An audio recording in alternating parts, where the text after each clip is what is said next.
What's up, honey love? What's up, girl? What's up, love, honey love? I see you. What you doing, real Sonya? What's up, Sonya? Fat Mama Sonya. What's up, Fat Mama Sonya? What's up, Fat Mama Sonya? What's up, Mayday? Lord Mayday. What's up, boy? What's up, Lord Mayday? What's up, my boy Doc? What you say, Doc? What you say, Doc? What you say, Doc? It's my big boy, Doc. What you say? All right. Welcome back to another episode, another week of Game Dog Talk, and we got a panel. We got, of course, the legendary schoolboy, Mr. Richard Garcia in the building. How you doing today, sir? I'm doing good. How you doing? Real good. And, of course, back in the building, we have the legendary Bakary from Only in America Kennels. How you doing today, brother? How you doing, my dear brothers, and all the people that are already here? Yes, indeed. Doing wonderful. And, of course, we're waiting on Welcome Down Ram. He'll be here. All right, let me scroll up and do a quick roll call. Let's see. What's up, Bert? Salute to you, Bert. See you in the building. Mark Wonderland, salute. Trench Crew. Luciano, salute. AJ.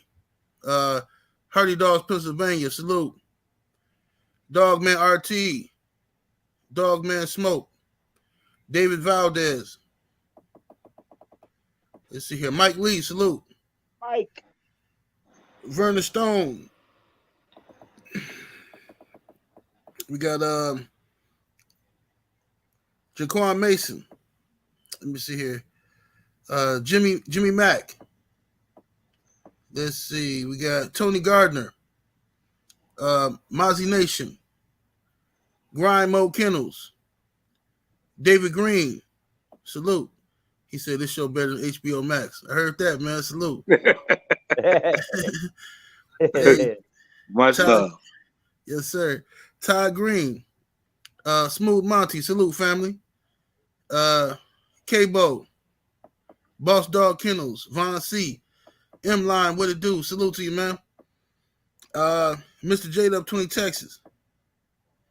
Miami Snoopy 305. Soul Power. Top Dog 4 times. Let me see here. Bulldog Slim. Smack Soldier. Arrowhead Kennels. Let's see. Destiny Torres, salute. Solo. Live Life Real, salute, brother. Mike G. My man. B&B Buckshot. All right. Black Ice Kennels. CD Sean. Loner. Napoleon Armstrong, what's up, bro? Ain't seen you in a while. Kevin Porter. Wing Mune. All right, y'all. Can't read everybody, but thank y'all for all being here. Salute to y'all. Appreciate y'all. And salute to yes, indeed. Salute Stephen L. the Mac in the super chat. Much love and much appreciation, family. Who else we got up in here? Loner in the super chat. Appreciate the love. He says always look forward to this. Thank y'all for tuning in, man. I appreciate that. Thanks for coming, brother. Yes, sir. All right. So, how you been, schoolboy? What you been up to? Just busy with the grandkids. I got some traveling. I did a little bit of traveling. I got some more to do this coming year. Been off since, because of COVID and all that, but it's starting to pick up now this year coming up. Right. I'm going to do a confirmation show in Mexico and probably one in California, maybe even Florida. Yes, sir. And how about you, Brother Bach? What you been up to? Oh, man, just putting these different. I got all my damn females in heat, man. So I'm just going through the different plans on which way I want to take them, direction. So just been breeding and about to breed a few more this week. Other than that, ain't too much, brother. Yes, indeed. That'll keep you busy, brother. It does. Man, okay, let's see here. We get to the first question of the week. First question was an opinion-based question. He says, what line produces the best looking dogs in the panel's opinion? So I guess it's a matter of taste, you know. Schoolboy, we'll start with you. What's your opinion on that? Well, the what I was told, the ADBA confirmation standard based on Jimmy Boots and Barney. What was his name? Going Light, Barney? Yeah, Going Light Barney. But the one who told me that, he's been an ADBA judge for a long time, been around. I think he ref or he was timekeeper, or he wrote the report, I forget, for the Jimmy Boots Benny Bob show. And he knew. Oh, I forgot. He knew. I think you talked about him before too. Yeah, he knew Gaboon Trahan and Floyd Boudreaux real good.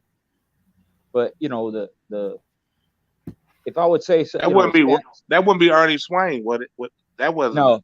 No, okay. It was Dale Bradstrom. That's it. Okay. He's an old dog guy. But you know, as far as like that confirmation wise, you know, the Sorrells dog did that a lot. Fact. Yeah.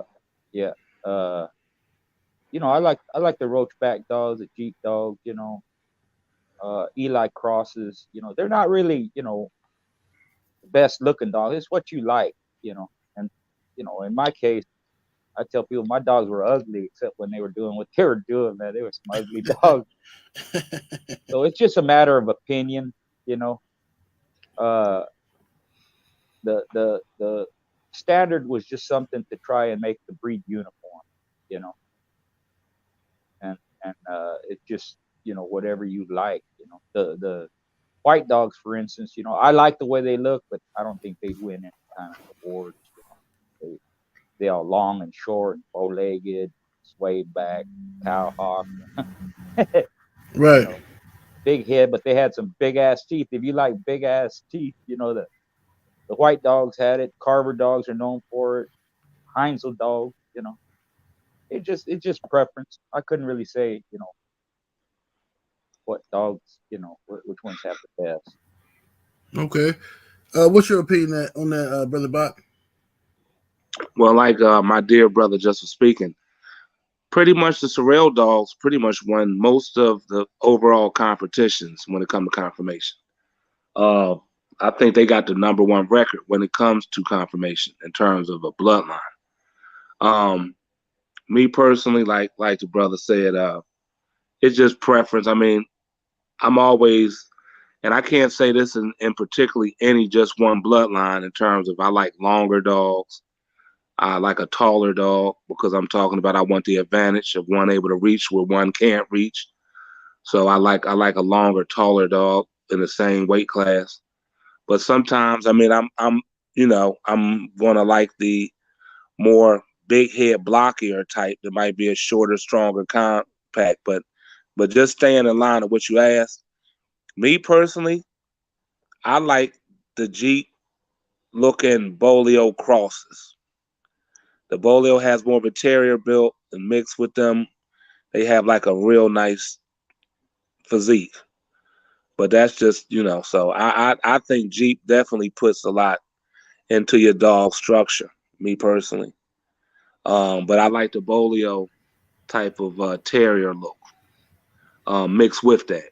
And really mixed with any Eli Jr. type. So, I mean, you know what I mean? So, again, it just comes to personal preference on, because each line doesn't always dictate. You can't always look at one line and say, well, that's a Bolio dog. I've done that a few times. It was wrong. Or that's an Eli dog, or that's a Paladin dog, or that's a Turtle Buster line. Because you're going to still find some tall or some short, squatty ones, or some tall, long ones. So, but in terms of confirmation, just from what I heard and the few Sorrell dogs that I've seen, especially back in the 80s and early 90s and stuff like that, they were real well confirmationally built. Yes, sir. Salute Mike G. That what he mentioned, the Jeep Bolio cross, those are good looking dogs. They are, brother. And Jeep Boomerang too. But the Jeep Boomerang too. Yes, yeah, Jeep Bolio, bro. Yeah, the Bolio crosser with Jeep, and they almost look like art, you know, kind of like that's exactly what they look. You know, Yeah. it's a perfect picture of what they turn out looking like. Yeah, Exactly. yeah. Right. Yeah. Yes, indeed. Salute to Mike G in the super chat. Much love, much appreciation, family. Salute to Smooth Monty in the super chat as well. Much love, fam. He says, my current dog is the best looking dog. I hear you. Okay. Okay. Yeah. That's And good. salute to Morris Wood. Salute to Morris Wood in the cash app. Appreciate the love. Oh, that's my buddy right there. That's my buddy out of Macon. Good dude. Yes, sir. Yes, sir. Yeah, I personally I like a variety of them. I like the dogs that I used to have a thing for dogs that were more of the bulldog phenotype. I like the big muscular, heavier bone dogs until I always liked those dogs until I got this heavy Jeep dog, and this little bitch is just beautiful, man. She just stole my heart. She's so little, but she's like the biggest, baddest motherfucker on the planet, though. You know. Yeah. I love this little bitch, man. I love how she look. I love she moved with so much grace and quickness, and you know, it's a beautiful thing to see. So I like her. They'll make you like them because they're real people oriented, most of them, you know. And they just they love that attention. They give you attention. They're real, you know, hands-on type, you know. Yes, sir. Yes, sir. What's up, Tay Brown Sugar? I see you in the building. Let me see here. There she is. Another question we got was, is goat milk a good substitute for formula when bottle feeding newborn pups? Mr. Garcia? Yeah, it's I would advise not to give cow milk if you can avoid it. You know, you get some pancreas problems with cow milk sometimes. Yep. Lactose in it, but the goat milk is a good substitute, and a lot of people use that. You know, they have formulas, you know, for pups that are some of them are pretty good. But if you just go with straight goat milk, you'll be all right. You know. Right. Okay. What's your thoughts on that, Brother Bot? He just said it. That's the only milk that I use for myself as well. I don't like cow milk at all. Whether it's processed or non-processed, I go with goat milk. Matter of fact, where I'm at, I use pure, unprocessed goat milk for myself as well as my animals. Right.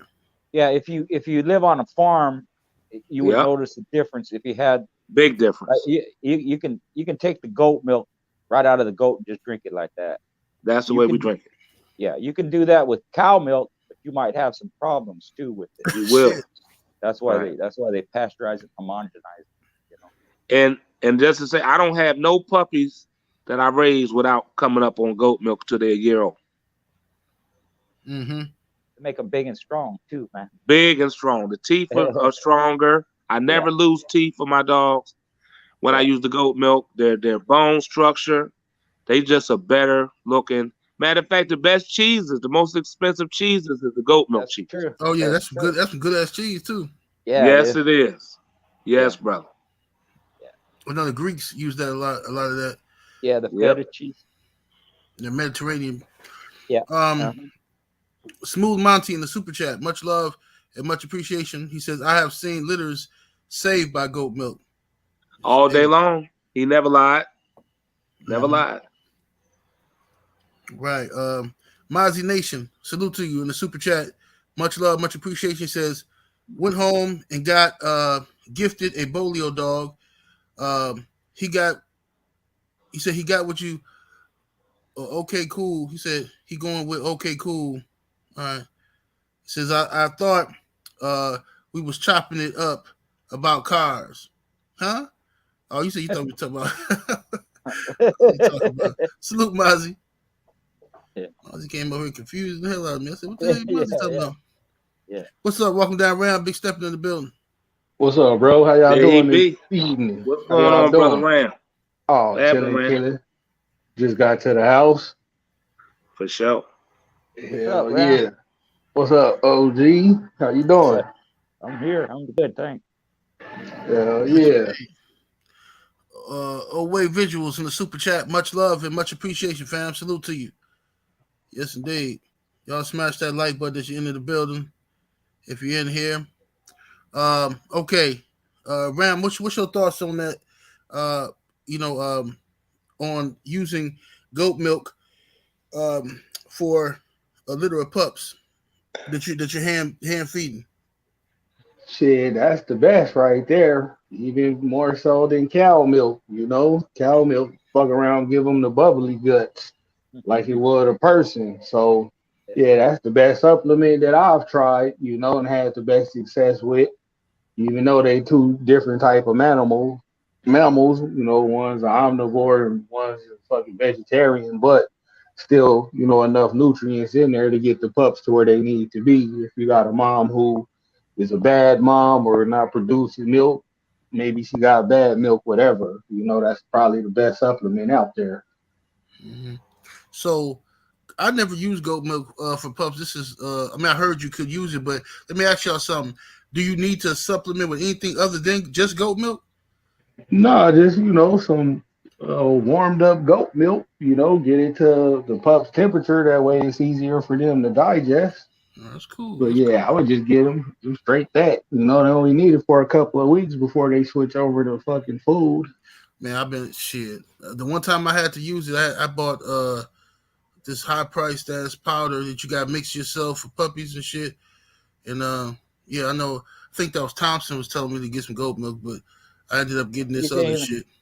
You can even when you're switching them over to you know food, you can mix the goat milk in with it. You know, you know make like a mush or whatever when they're tiny. You know, when they start eating, rather than using water, I'd use the goat milk. Yeah. You just put it in there 5 minutes, like you said. You just the way I do mine, like I said, up to a year. I just warm it up a little bit and let it sit for about 5 minutes and let it soak up in there a little bit. And they're gonna eat it whether they 5 weeks old to a year old, they're gonna tear it up. Yeah. Love it. Yeah. Fact. My wife used that to supplement a pup. She said the mama wasn't feeding them right, but that ain't it. She just wanted a baby because our kids were already a little grown, you know. So she bottle fed him and hand raised him, man. Mm-hmm. Right. Yeah, and she used goat milk. Oh yes. Indeed. Yeah. I used before I was educated, I had a couple of dogs that I used cow milk on, and they had pancreas problem. They weren't producing enzyme. That's right. Yeah, and you give them enough of it. Luckily, I didn't give them that much, you know, for that long. But you give them enough of it, it'll kill them. Cow milk. Yep. Yep. Mm-hmm. That's why people tell you don't give them ice cream or milk chocolate, you know, like that. It's not good. Right. Yes, sir.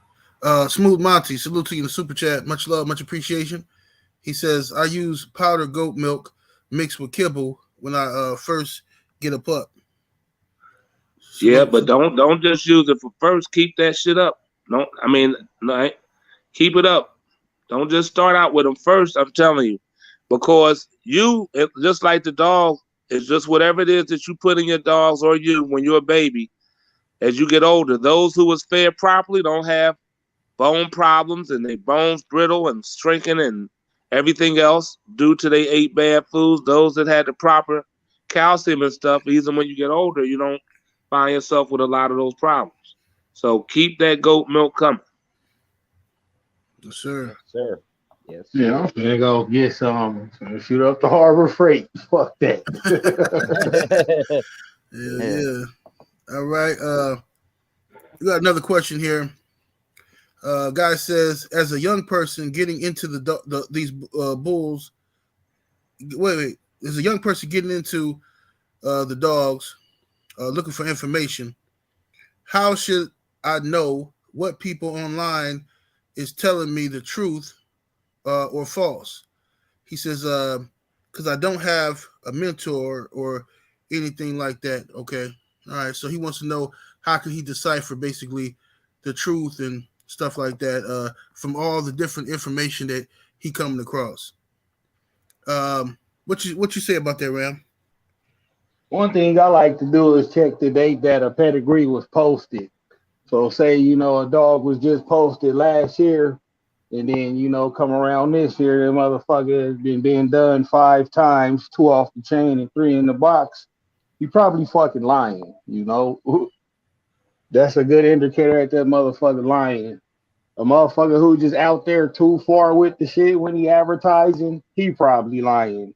Cause as hot as it is, and if you out there, you know, banging and slanging, you ain't fucking advertising that shit like that. Not for real. Not if you serious. If you're a fucking folio, you gonna do that bullshit. So, you know, motherfucker too eager to sell you a dog. You know, he probably full of shit lying, just trying to, you know, get his problems off on you. Fuck that. Just be mindful, you know, and just because it's a high price don't mean that's a high class motherfucker you dealing with either, you know. Just be mindful, do your research, you know, try to build the best relationship you can online with somebody that you think full of shit, or if they serious rather, and if they full of shit, fuck them, you know. As simple as that, bro. Yeah, and if you new to the dogs, just the best advice I can give you is take your time.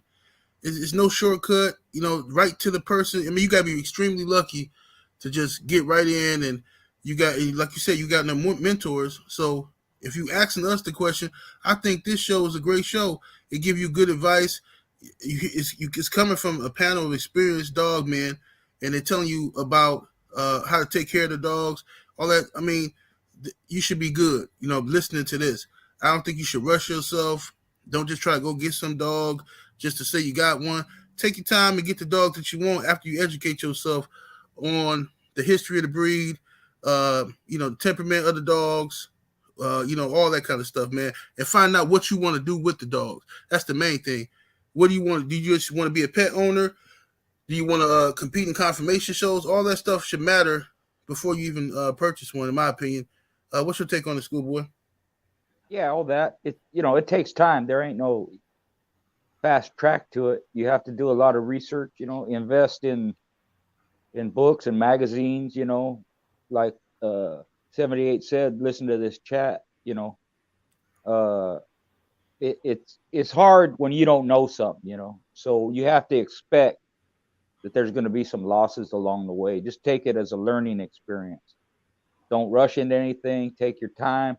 If you can get to know people, maybe they let you visit their yard, maybe they don't. People can pass videos, you know, if you want to see their setup, you know, and all that. Some people won't. It's just a lot of it is closed in that way, you know. It's just go to confirmation shows if they're in your area, talk to people, you know, see who's real and who's not. Don't one thing I would say is don't rush to buy something from somebody who's pushing something on you, you know. And you know, if their dogs are good, you're once you get around people and do some research and ask questions and all that, go online and all that, you know, people's dogs will speak for themselves. Someone get a good dog from somebody, they'll usually say it somewhere in some group or somewhere. But if you have someone, you know, talking long trash about their blood and, you know, you need to buy this and there's only one left, and, you know, just look at it like you do in real life, you know. People and the dogs, they're pretty much the same way in dogs as they are their whole life. Someone shiesty, they're gonna be shiesty in dogs. If they honest, they're gonna be honest in dogs too. So it's just trial and error, but it takes time. Nothing gonna happen fast, and you're gonna have some losses along the way. Take it as a learning experience. All facts. And I like to add too, before you get the OG box, get a dog that suits where you live. Like, if you living in an apartment, you might not want to get a red boy Jeep dog, because that motherfucker gonna be turned up to the max, you know. Yeah, for real. You might want that like having a hound dog living with you, man. They're supposed to be outside, you know. Exactly. So keep that in mind too. You know, you want a more cool tempered dog if you got you know, close neighbors, you in a condo apartment, something like that, duplex, whatever. Just be mindful of that too.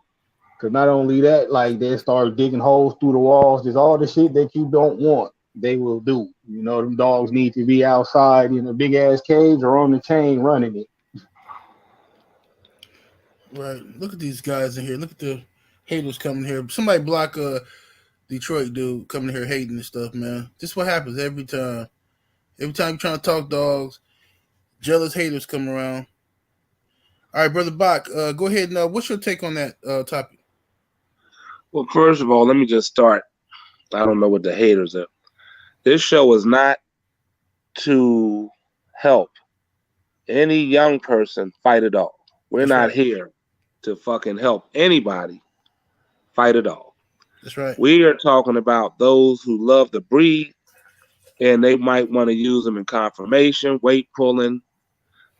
You know, they can hunt out there. I mean, there's plenty of wild boar hunters and all type of stuff that our dogs do a enormous a lot of things in different activities. So I mean, you know, we in Schutzen work, we in all types of things. So we're not here to help anybody start up a kennel to fight a dog. So for any of the haters, anybody else that's here thinking this shit is talking about, first of all, we talking about way back in the day on certain things that we've either done or know of. And secondly, we just talking about how to have a dog in shape, what type of people to stay away from. Some people get these dogs out of pounds. They're not really bred the way people like. It's people that like game bred dogs, not to fight the motherfuckers, but just they want them that has that heart. Knowing that when you think about this dog, their reputation is built on their loyalty and heart.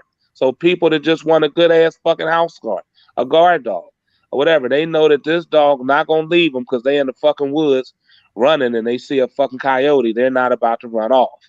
You know, so there's a lot of people love these dogs for different things. I mean, a lot of what Brother Ram and Brother Garcia already spoke about. I mean, I would only be echoing it.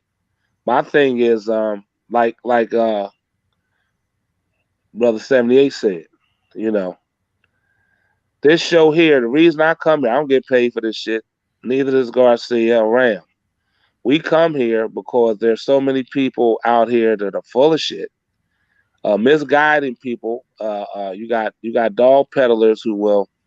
I mean, I think it was one time where, I mean, Tant was on a phone call saying he sell real dogs to white people and sell the shit to black people he got out the pound. Okay, now whether that's true or not, I don't know. But what I do know is, even those that are historically known in the dogs that you might hear or you feel like you might come over, if you don't really know these people, then it's best that you deal with people that know the people, because what you may be able to get from somebody and what the person that really deal with them is going to be two different things. Pets don't mean shit. People can put papers together up all day. A dead dogs have been dead for 20 years. It means nothing. All right? So the pets don't really mean shit. And the dogs that you get don't mean shit if it's not coming from a person that's reputable. Okay? So with that stated, Brother Garcia has a joint on Facebook that I would tell anybody interested in knowing how to properly treat a bulldog to go to. He has a whole group of people that he is not allowed to come in there. Again, not for fighting, just for the breed itself, speaking about how to take care of it. It goes back into some historical things that may have happened, some fictitious things that may have happened.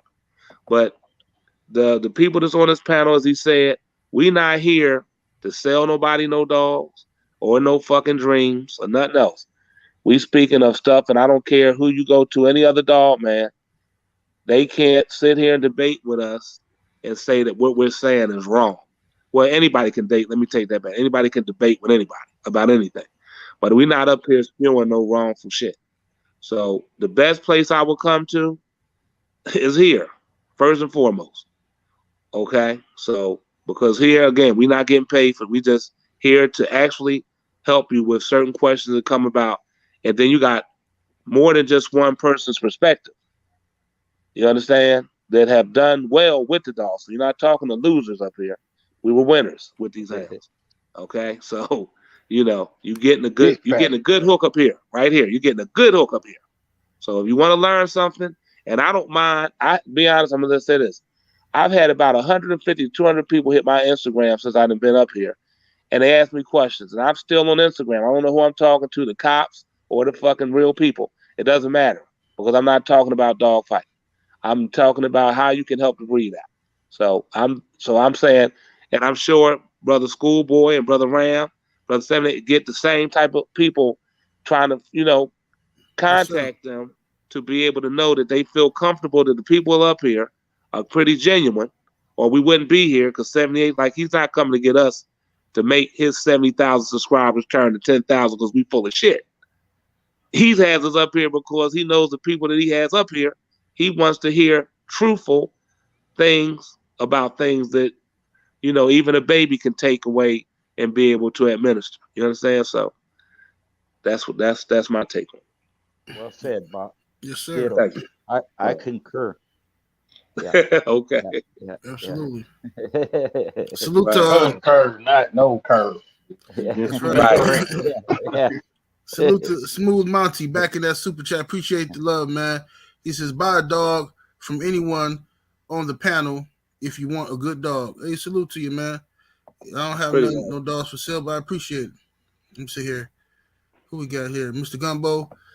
Mr. Gumbo in the super chat. What's up, bro? He says, salute, General, Ram, Schoolboy, Bird, and the family. Great show. I got to get some sleep. Appreciate you coming by and supporting before you go to sleep, bro.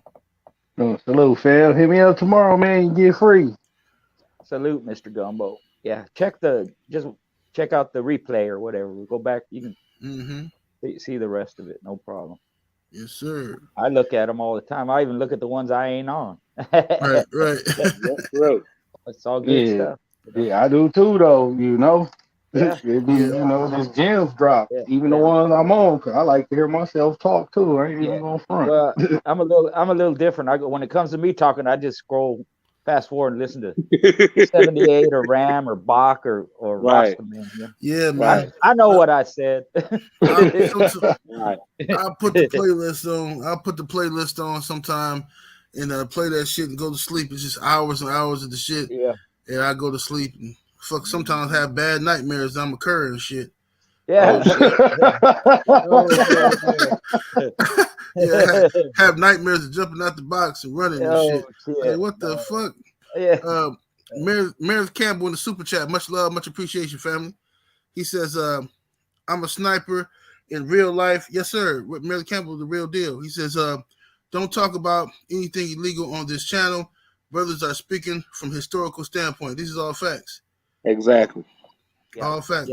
Yeah. One of the reasons we do this is because to keep the history of the breed alive. You know, it's interesting. That's why I write books. That's why I did articles in the past, and that's why I collect everything I can, because if it's lost, then it ain't here no more. That's right. It's just like anything else, you know. I like Old West stuff too. I like guns, so I study all that. I have books on that too. Whatever, you know, your interest is, you know, about something, you should know the history of it, and keep it going, just so that it's not lost, so we know what the hell we're talking about when somebody talks about the breed. Going back to that last question, you know, about you know, why we do what we do and all that. It's one of the biggest reasons is for that, just to keep the history alive, keep the, you know, our experiences, people are interested in them, and not only that, everything else about the breed, you know. And like Bach said, it does. The dog is versatile. People have used it for even herding livestock, you know, hunting and protection and companionship, you know. All my kids were raised with dogs, all of them. In some ways, they know pit bulls better than I do because they were raised with them and I wasn't. I didn't get dogs till I was 18.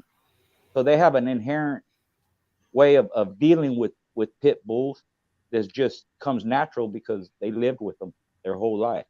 And that's good, you know. Most of my family, you know, kids and grandkids and nieces, nephews, they got dogs, and it's because of my influence with them, you know. I think it's good because dogs, any kind of dog, to be raised with family and have around your family is good. And it just so happens that pit bull is the best one to do that. Yes, sir. Yes, sir. Hell yeah. My 5-year-old daughter, her pit bull is off a champion, and that's, her pet dog. Yeah. She a game bred dog off a fucking champion for a pet. She handled it, bathed it, all that shit. These All dogs, that. you can do whatever with them. You don't gotta just match and scratch them. These dogs can literally do everything you want them to do. And they make real good companions, man. Yeah. A lot of them, they do. They really do, man. I'm like, to see a dog that can perform, in the way that they perform, and also be able to, naturally be protective of you, be loving of you, all want your attention and shit. I mean, you ever see? It's amazing to see this dog that can do what it does. When it sees you, it just light up. You know what I mean?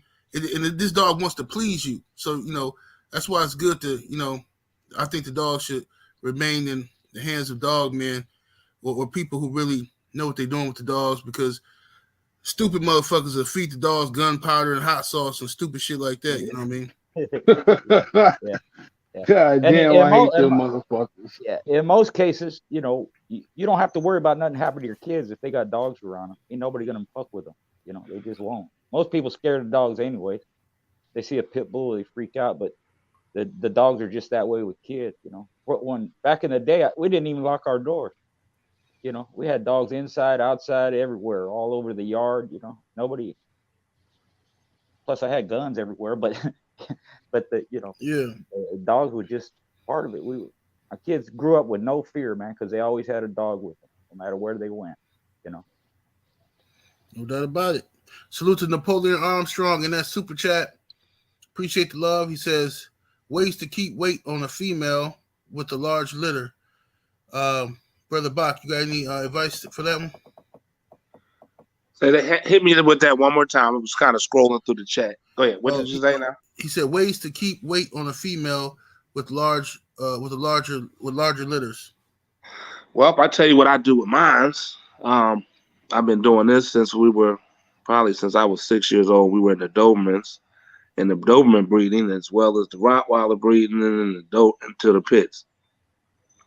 What we do, first of all, Oregon food is real good for bitches on puppies. Okay, so I grew up. We always gave plenty of chicken livers, gizzards, and all that, along with liver. We gave that to all our bitches that was with puppies, even when she's pregnant, and then when she's lactating. So we do that, but we use what we do normally is we just boil whole chickens and get all of those into if you got a big restaurant pan, and we boil it, and so we can get so much of the broth, the chicken broth, and we take all of the meat off the bones, and we also make whole things of rice.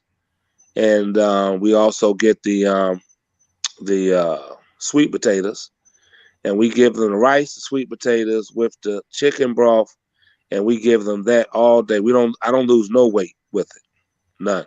I feed that and you can add that also to their dog food and let it swell up in their pans, and that's what I feed them. And my dog can stay fat the whole time without her back line showing. So if I start to see the back line showing, I just add more food. That's what I do. All right. Any thoughts on that, Schoolboy? Yeah, pretty much what we always gave rice and chicken. I'd give them beef too because of the iron content, but beef liver has a lot of iron in it. When also you can deworm them too. Sometimes they'll they get worms from eating the mess from their pup. But that chicken broth is real good for them. It's got a lot of enzymes in it. It's got some fat. It's got protein. It's got all the runoff from the chicken, nutrients. It goes into that broth. So you give them the chicken plus the juice, and chicken has a higher content of protein than beef does, and even fish. Beef has more protein in it than fish does. Just fish is kind of a cleaner. It's kind of a cleaner protein, But you know, we fed chicken and lamb back in the day because one of the reasons is they're the most easily digestible proteins for canine. That's why these companies started going to the chicken base and the lamb base. You know, lamb has a lot of fat in it. That it's a clean fat. It's good. You know, but just to mirror what Bach said, that rice is good. Even the sweet potatoes or pumpkin. You know, it's got a lot of nutrients besides the carbs and the fat and all that. It's got a lot of fiber in them. You know, they won't have trouble with their stool. All that, what you feed the bitch, she just passes it on to her pups. Make sure they have plenty of water. You know, that's how they produce milk. You know, when you wet their food down, they're getting when it gets real cold, a lot of times they won't drink, you know. But if you soak it, like Bach said, they get a lot of water that way. So, you know, that's kind of what I did too. But basically the same thing he did. All right. Any thoughts on that, Ram? I gotta agree with what both the OGs just said. You know, try to stack up on the innards as much as you can, and the fucking chicken broth. That's a motherfucker. And I add on, if you haven't done it already, switch her over to puppy food. You know, that's always a plus. I keep all my pregnant bitches on puppy food from the time I'll breed them till, you know, she wean the fucking pups, and maybe a month after that, just so she could, you know, still be in good shape. Not look all smoked out and shit like she was smoking dope and selling pussy all weekend. How they be looking. You know, you don't take care of them. And I also add, get, if you can, some good old school animal lard. You know, the old school can of Crisco. And just put a spoonful of that in her food too. You know, that's a good source of fat. And it's, you know, animal fat. So it was perfect for a dog. Yes, sir. Yeah. Well, hold up. Before you move, also, I wanted to just shout out. I see one of my dearest friends, Brother Fat Bill, is in the chat. A straight legend. One of the most educated dog men I know. I learned a lot from him myself coming up in the game. He's giving some also tips in the chat. I just want to tell the people that when they say they want to look to something, and also go to Fat Bill's show as well. You know what I'm saying? He gives a lot of good information on his show. So I see him in the chat supporting Brother 78 here. And so people that's in the chat, he's also giving some good information also in terms of what to do for your females. And I agree with what he's posted. All right, thank you. Yes, sir. Salute to Fat Bill in the chat. Salute to Jimmy Mack in the super chat. Much love and much appreciation. Salute to Ty Green in that super chat showing love. Appreciate the support. He says, thanks for the advice on Bolio dogs. Got a good one. Thanks to y'all, and Fat Bill has gave me great advice. So thanks for the help. Salute, fella. Salute to you. Much love to you, man. Yes, indeed. Let's see what we got here. Let's see. Oh man, I get pick of the litter then when you breed that Bolio dog, then we call it even. No, Captain, I hope it work out for you though. I got a soft spot for the Bolio dogs. Them dogs always did me right. Yes, sir. High tension in the super chat. Appreciate the love, man. He says, have you heard of any cases of hip dysplasia in American Pit Bull Terrier game dogs? I never had none, but I'm sure maybe somebody has heard of them. What about you, Mr. Garcia? You heard any hip dysplasia in game dogs? Not too much, but you know, anything that can happen to some dog can happen to pit bulls too. It doesn't happen too often at all. I can't think of a case, but you know, it's all you know, one thing about, you know, why I stress exercising your dogs all the time and doing something with them is because that's what keeps them healthy. That's what helps their bone structure, their tendons, all that stuff. You know, when you see like German Shepherds, they're known for that, you know. Well, you take them out of their element, you don't do nothing with them. You breed them for, you know, for looks, and they start changing the look. and now you have health problems, you know, and that's with any breed, you know. It just the pit bull's so physical, and if you keep them that mindset and that energy and keep them, you know, as you would an athlete, then a lot of that you know, heart disease and you know, liver failure, kidney failure, and hip dysplasia and sway back, all that, it kind of eliminates it. Right. Just by the process of, you know, you're breeding the best individuals, hopefully. So you don't see a lot of that in pit bulls that continue with that athleticism and just doing something, even if it's weight pulling and all that, you know, treadmill race, wall climb, all that stuff. Mm-hmm. It's just like anything else, you know. Person just, you can be on a hell of a diet if you just sit around and watch TV all day. You ain't gonna be healthy, you know. Absolutely. It's kind of that way. I see a lot of masters with hip dysplasia. Yeah. I even know a guy who breed masters, and he bred to some game dogs, and then bred back to the masters. He didn't tell nobody he did that shit, but he did it to improve his dog's health and shit. Yeah. Clean up What's the that thing? confirmation. Yeah. You think about any breed, you know, if you go back, even if you research in the past, way in the past, you don't see a lot of the health problems in almost any breed of dog because they had a function. They did something with them. So a lot of that stuff, like now we talk about, you know, they have allergies and all that. You didn't hear that shit back in the past, even 100, 200, 300 years ago, because they were doing something with them. They performed a service, whether it was work or sport or whatever. So to do that, the animals have to be healthy. I don't care if it's horses, chickens, whatever, racing pigeons.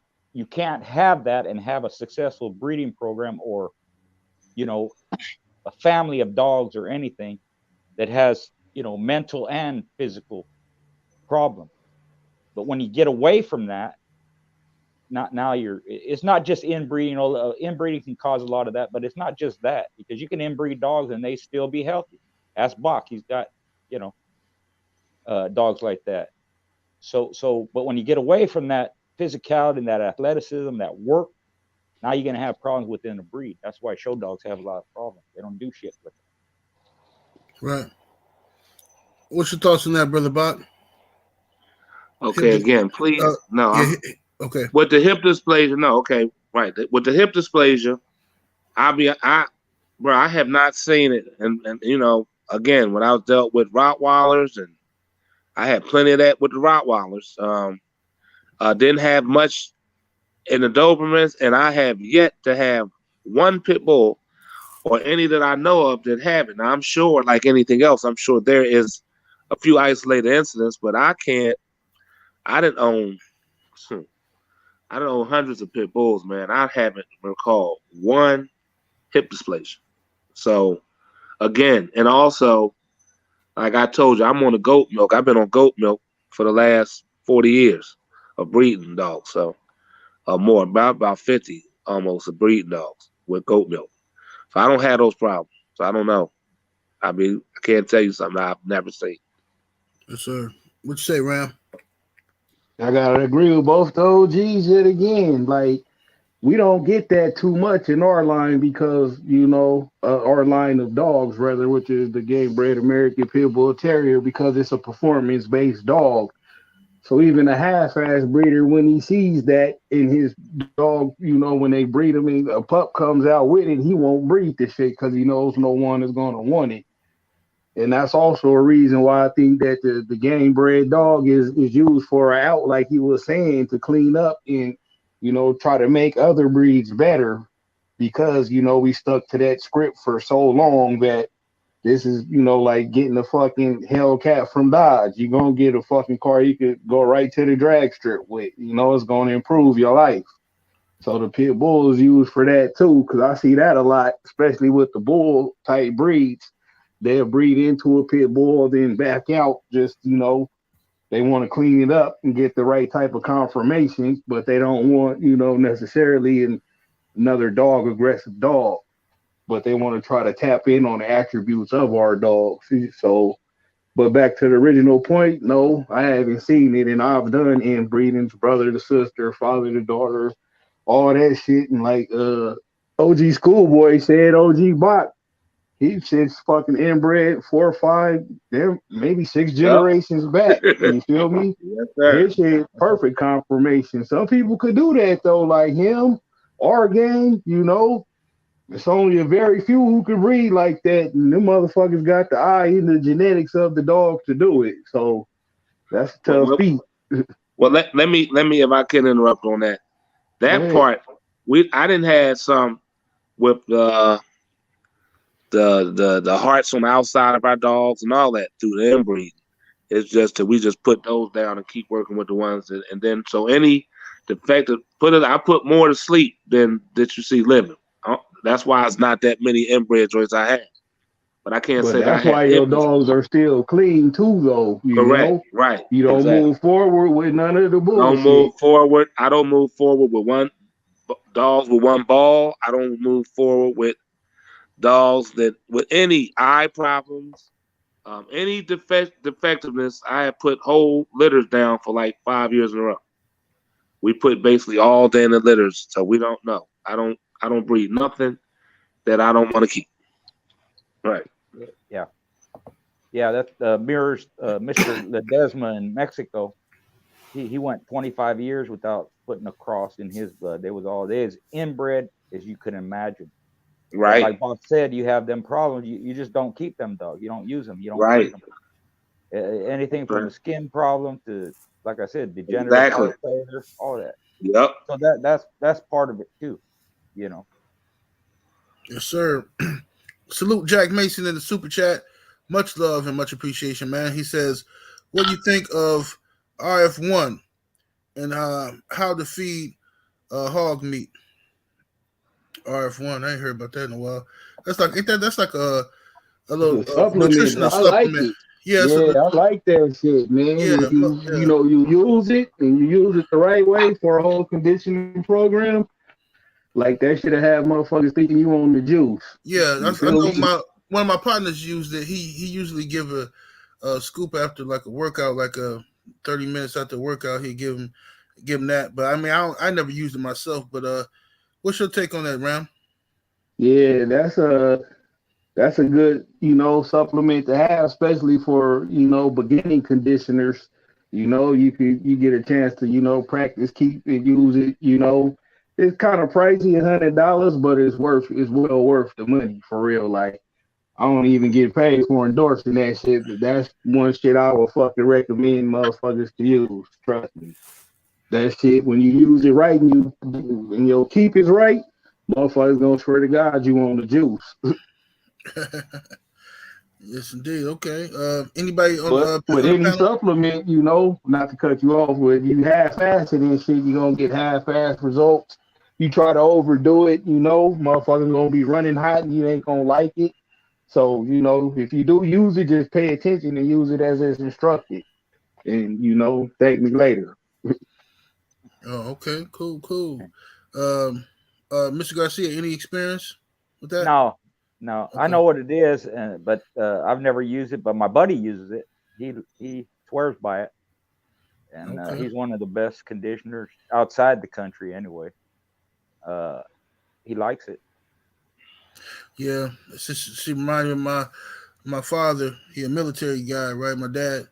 And I remember when I was 16, I went out and I bought all this whey protein and these supplements and stuff.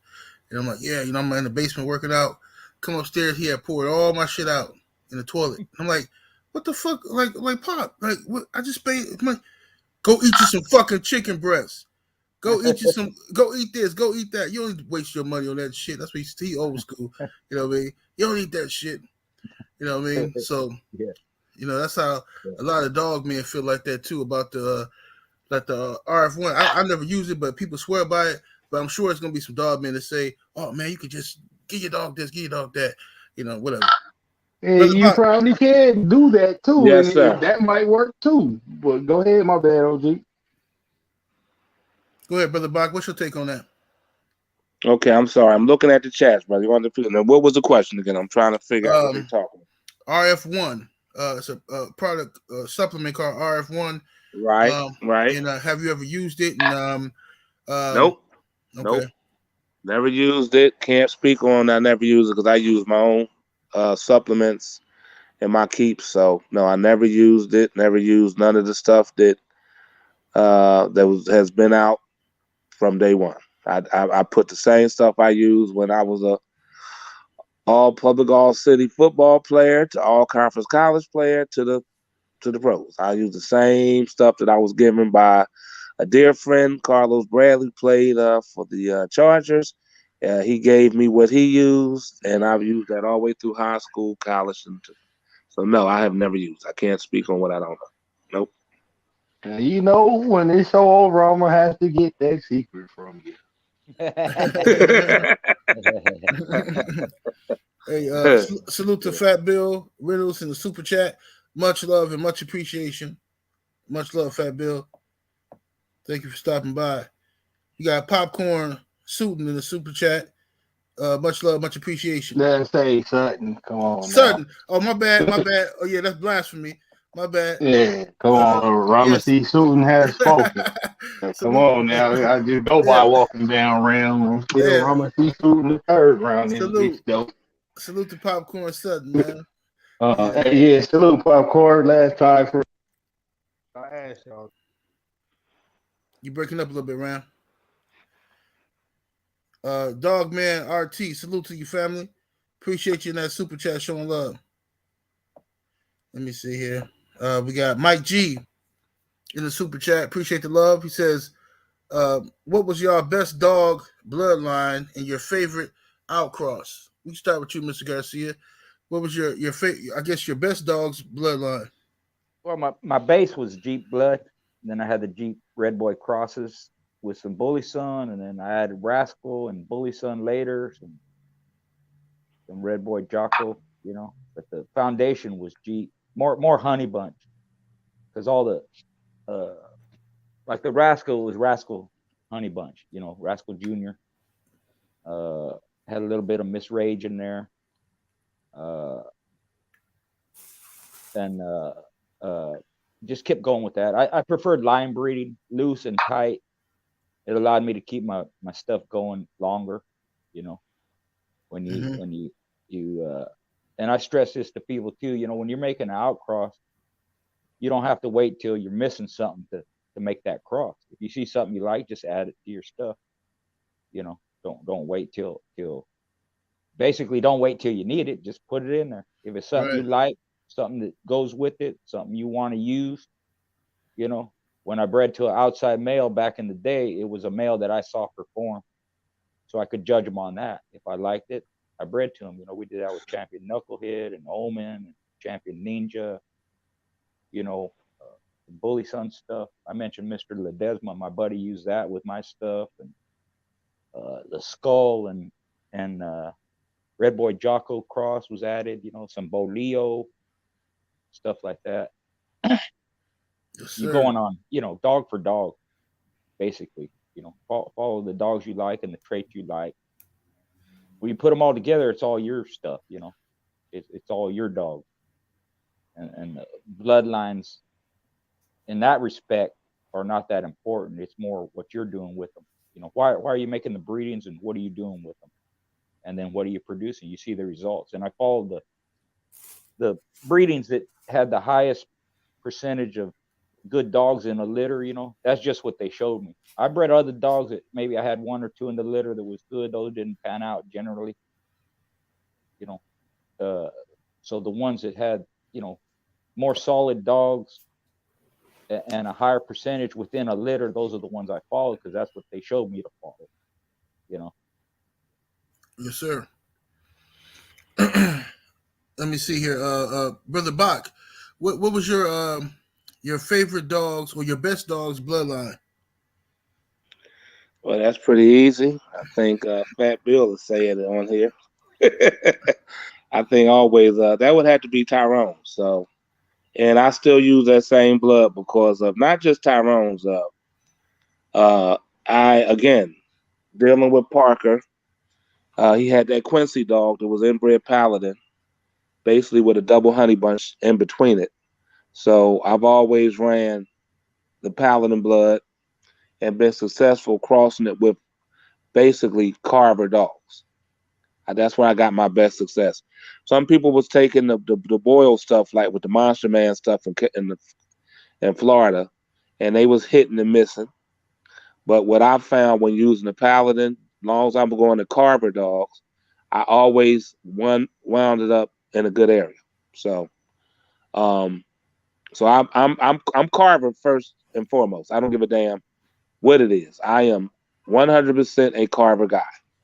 I am a student of the game of his, in regards to try not that I could follow his pedigrees, because we know this side of his pedigrees were falsified, and he have admitted that. May he rest in peace. But I just follow the family of dogs. I mean that he let out, and I went with all of them pretty much, and try to stay within that circle, and then will outcross occasionally a little bit, but basically stay Carver always.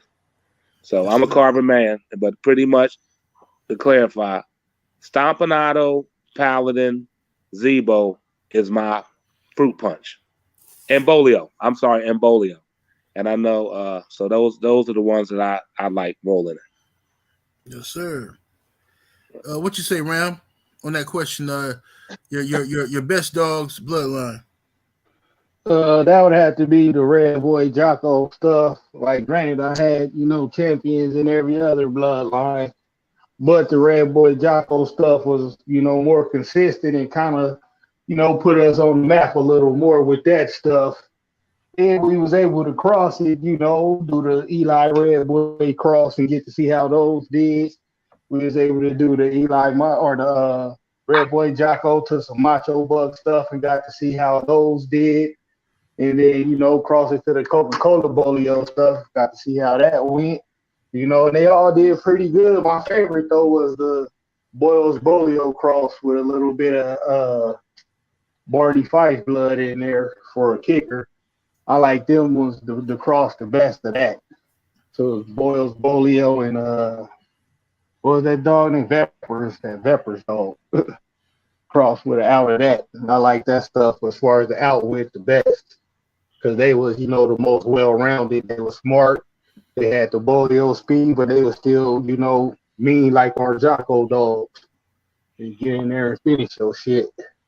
But they did it with a little bit more pizzazz and style. Yeah, St. Benedict stuff. Yeah. Yeah, that's what the Barney Fife was, St. Benedict. There's a story behind that, if you guys want to hear it. Oh, yeah. Hell yeah. Yeah, Matt and what was Barney Fife's name? I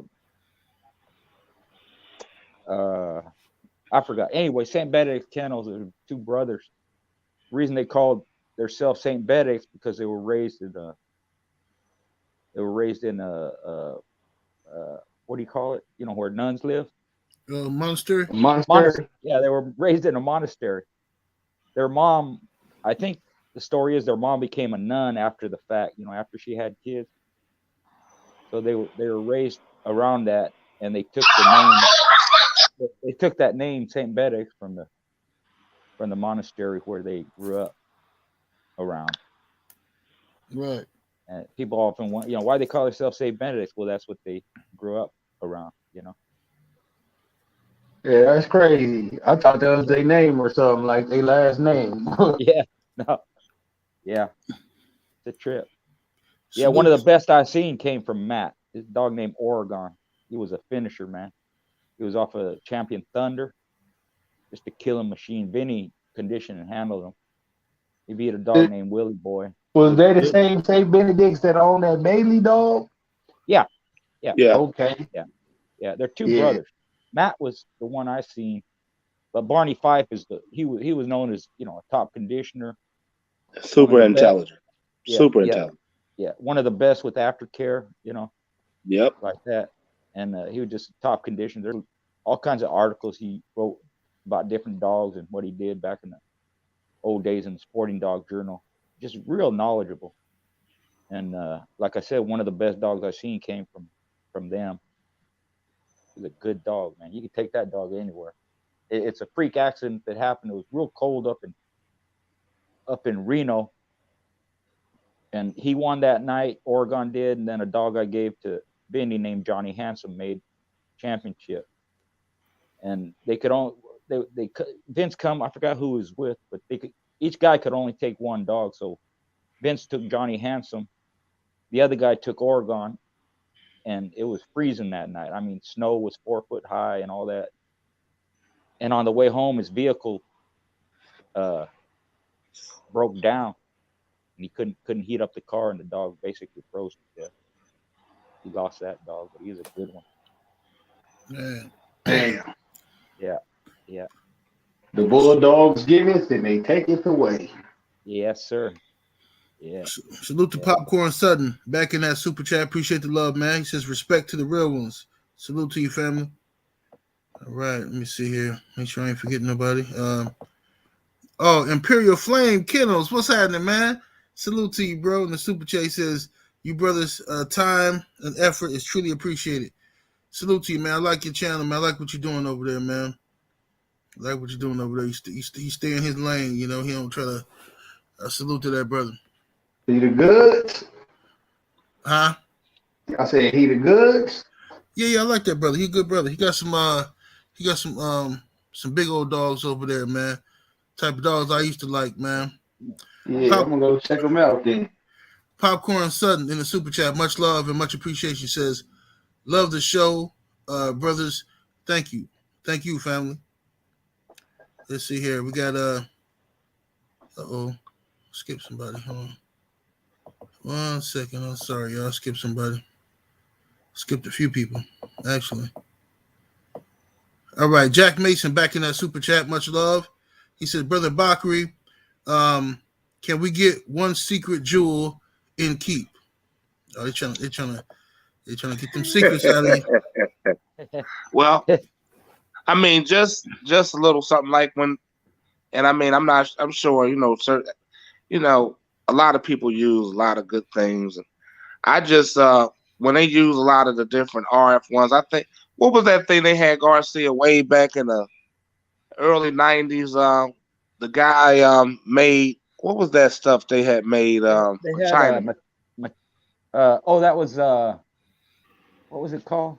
They had metabolol, creatine. Yeah, metabolol, but yeah, they had that. The one you're talking about, yeah. What's his name? You know what I mean? Yeah. Vince, Vince and what the hell is that guy's name? Yeah. Venerego, Captain America, that stuff. No. It was Jim Freitas. Okay. Vince and Mike Williams. Right. Yeah. They they come up with stuff, and it was pretty good. Like I said, some of the things that a lot of things we can get through the regular things we eat and supplements, and then when you can't get enough of it, then that's why we are using supplements. And for instance, like watermelon has a whole bunch of stuff in it that's good for us, and but so they'll call it citrulline and arginine, and I use a lot of that. Well, the arginine is like 80% of it get caught between the liver, where citrulline that turns into arginine, 80% gets caught. So I stack the two to get 100%. But I'll be all day going through this shit. So let me just say this. I like to use arginine, citrulline, and beetroot as three of my favorite things that I put in my keep. Because it opens up the blood vessels real high. And then for those guys that have any erection dysfunction, this helps as well because it opens up and you get more blood to your spot there. Yes, you'll be able to tell this it works because when you work a dog, you'll notice the same thing you work a dog you're supposed to take yourself. Same thing. There's nothing in your dog unless some people get into the juice parts and stuff, but I'll leave that part alone. But I'm talking in terms of a natural part. You're supposed to be able to take everything. I'm not a GNC guy either. A lot of that shit is fake. But those are three things I'll give on a hookup that I use faithfully. I use it as an athlete, and I can use, and like I said, you will be able to tell the difference within days, even in your sex life. Matter of fact, most porn stars use it because of the blood flow through the body, and we know that blood flow through the body is the main thing you're gonna need in any goddamn condition. So those three things: arginine, citrulline, beetroot. All right, that'll be it for the night of that.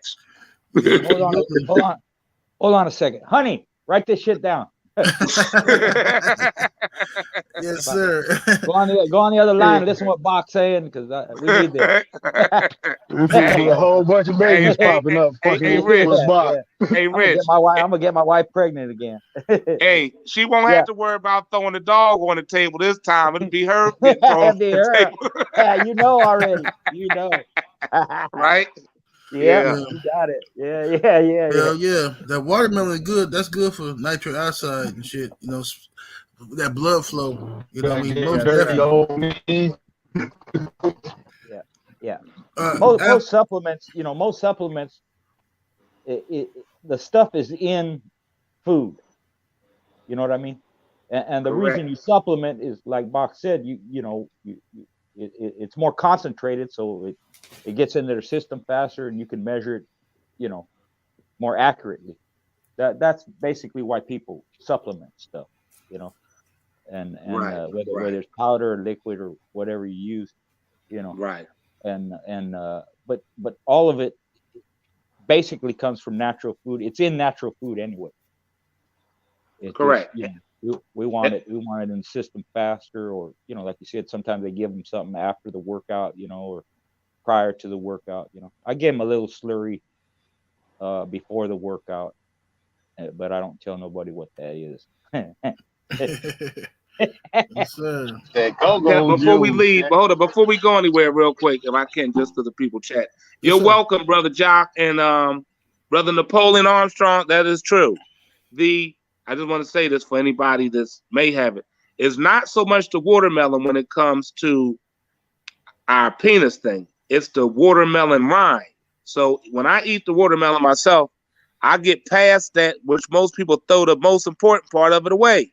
And like he said, a lot of times, and especially the South, they would pickle the watermelon rind, and they would eat it that way. And then you notice why all the breeding is going on in the South.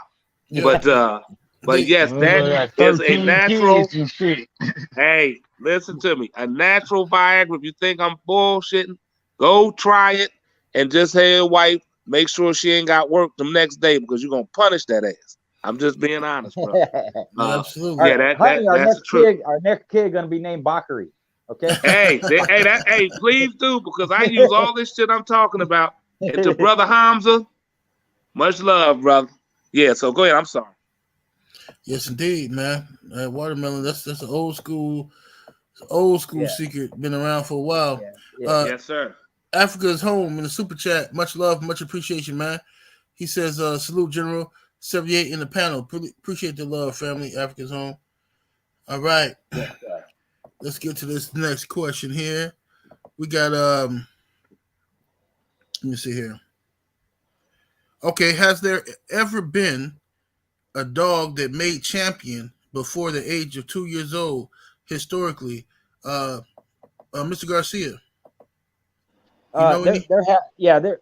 There have been some. I can't remember, but I do remember. If you look up the Peds from Mexico, there's a dog named Hercules. Right, they crossed him but reportedly they started matching him when he was 9 months old, and he won 9 matches. So that's one off the top of my head. But yeah, there's been some.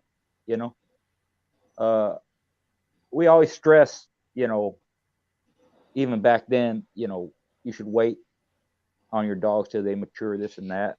Some people didn't wait, and some people, start them early, and some people competed with them early, and it just depends on the dog itself. Some mature faster than others. Some show you more than others. Even today, I'm sure, where it's legal, there's guys that start their pups 6, 8, 10 months old. But yeah, I've heard of them. I just can't remember the names except for that Hercules dog over the, off the top of my head. Maybe other guys that have some info on that. Right.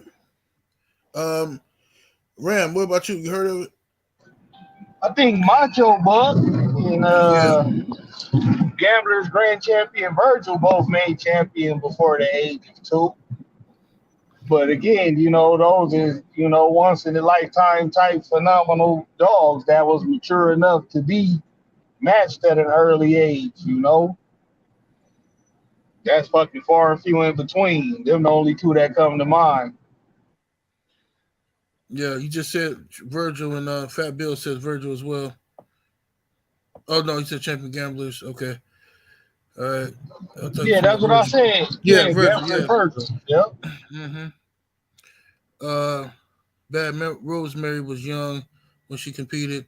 No, Rosemary was she was like 2.5 years old. I think I don't know for sure, but I know she was like 2.5 years old before she went to Russia.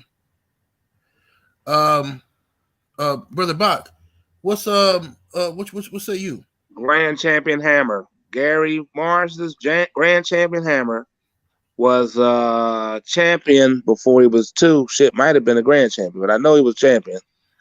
He matched at 14 months old, and yeah, so he was on the front cover of Time Atlas magazine. I think I spoke about him here.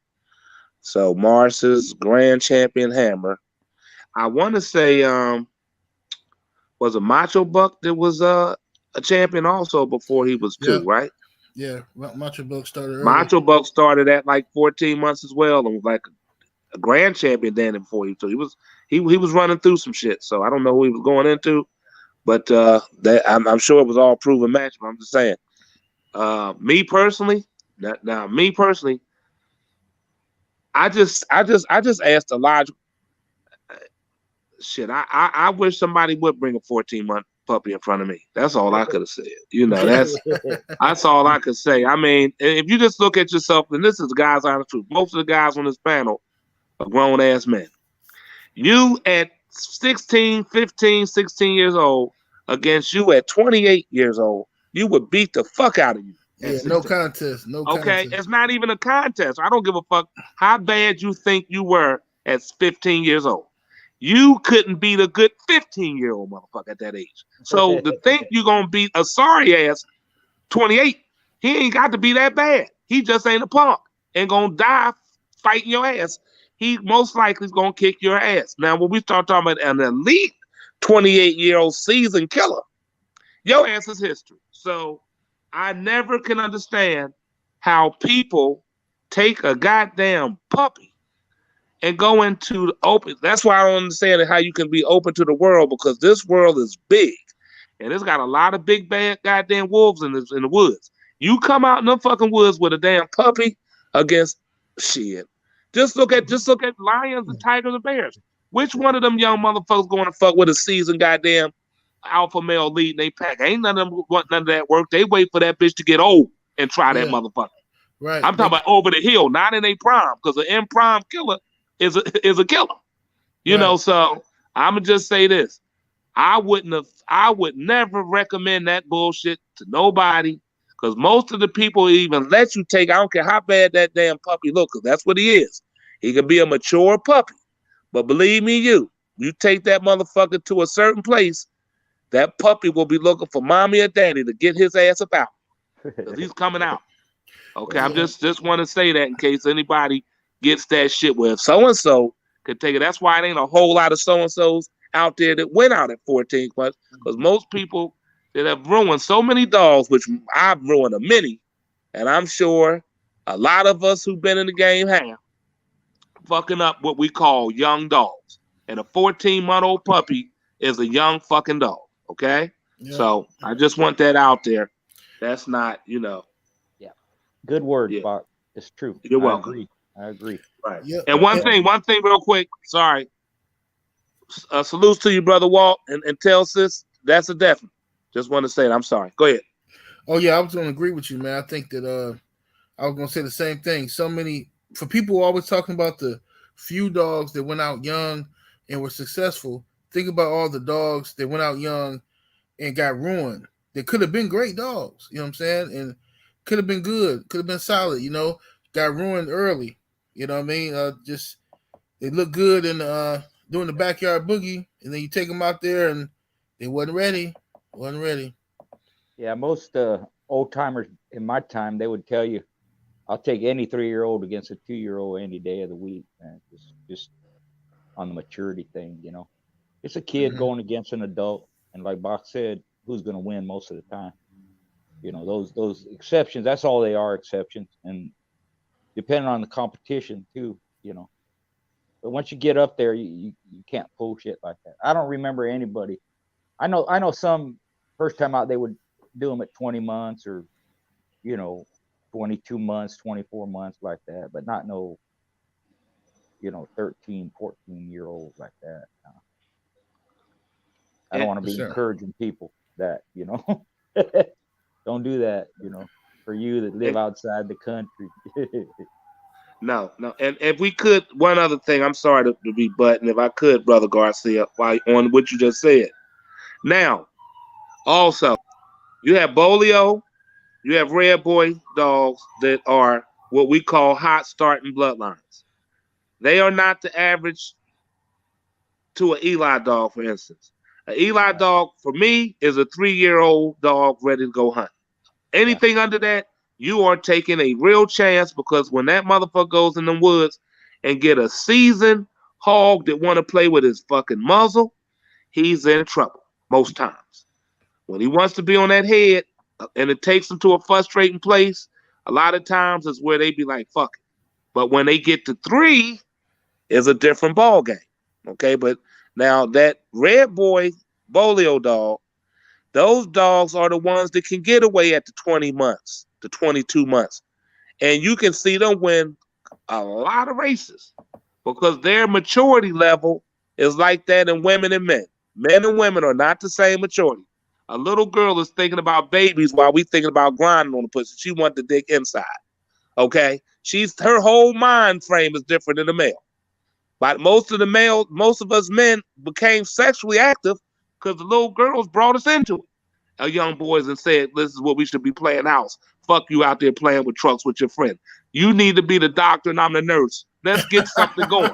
I'm just being honest with you. Yeah. I'm just killing real shit. So just like the women, even female dogs. My favorite is not male dogs, by the way. My favorite joints is females all day. Because they way more mature and they're way more evil. That's another story. But anyway, another topic. Yeah. But I will say, you do want to fucking, when you dealing in blood, especially with Eli, that's why people take the Bolio and Red Boy and cross it, or take a Red Boy into a JOCKO and cross it, because they want to bring those heavy hitters, mouthier joints, up to a more mature rate rather than wait to 3 years old, because everybody don't have the patience. But I'm just saying, you must understand your bloodline to get the best out of it, because you will be thinking it's the fucking dog's fault, and it's your fucking fault, not the dogs. The dogs already got a history of what they do. You don't. Okay, sorry. Nope, that's true, Bob. I agree. The Eli dogs are like that. That's one of the things about them, is they are late starters. And the difference between 2 and 3 year olds, like night and day. You'll see a clumsy, dumb acting, can't even do this and that, don't bite this and that when they're young, and then once they mature, man, they fucking killers. A lot of them, you know. The Heinzel dogs were kind of like that too. They had to be more mature on the mature side, you know. And it's like I said, it's almost like night and day. You once you see the difference, you might be kicking yourself in the ass for getting rid of these dogs that didn't mature early, and thinking you should have waited, and you should have, you know. Yes, sir. Yes, sir.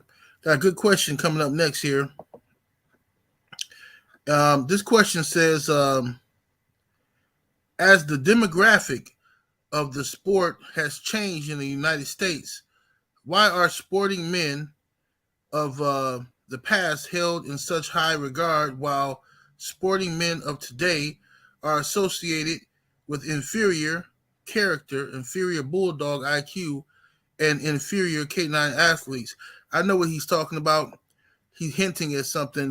He talking about, you know, the people who, you know, like to talk shit about motherfuckers in the swamp and they got all the merits and all that kind of shit. What's your take on that question, Brother Bakary? I want you to break that down a little bit to me.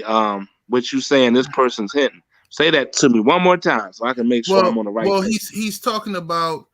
Okay, I'll put it this way: there are certain dogmen of the past who shit on dogmen of today, and they say, "Oh, you know, they did all they dirt, and now they selling puppies." You know what I mean? They selling their puppies and shit. Okay. You know, and that's cool. But they tell you, "Oh, you ain't shit. You can't do what I did. I was the best. You can't do what I did. You know, just buy one of my puppies. Blah blah blah.